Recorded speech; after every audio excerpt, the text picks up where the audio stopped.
Reservation day with Viller family. Tapos sir, ito po yung sinasabi ko sa inyo, 25,000 po yung monthly equity. Sa equity po yan, down payment.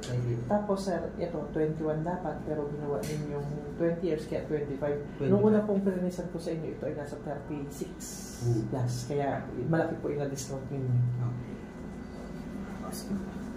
Papirma na lang po ako dito sir. Saka dito sa baba. Pirma na lang po.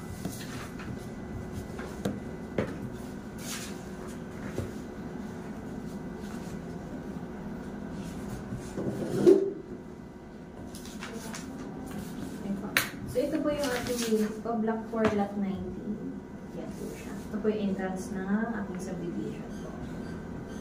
Ito po. Papirma na lang ako dito.